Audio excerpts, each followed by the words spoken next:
আজকে একটা অঙ্ক এনেছি, দেখো অঙ্কটা হলো 64 to the power -3 to the power -1 is equal to x to the power -2। এইখান থেকে আমরা এক্সের ভ্যালুটা কীভাবে বের করব, দেখো সলভ।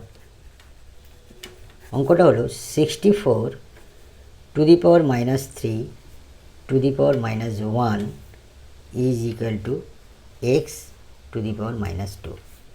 অতএব 64টাকে যদি আমরা ভাঙাই, 4 কিউব 4 4 16, 4 16 64, মাইনাস এইখান থেকে যদি আমরা এটাকেও যদি লিখি তাহলে -1/3 ইজ ইকুয়াল টু, এটাকে লিখবো আমরা 1/x²।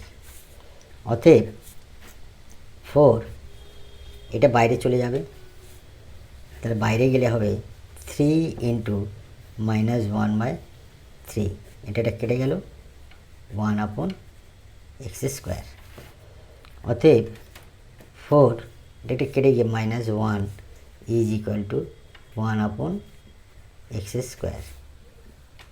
এটা সমান 1/4 ইজ ইকুয়াল টু 1/x²। অতএব x² সমান 4, x সমান ±√4, অতএব x সমান ±2। It will be answer. Thank you.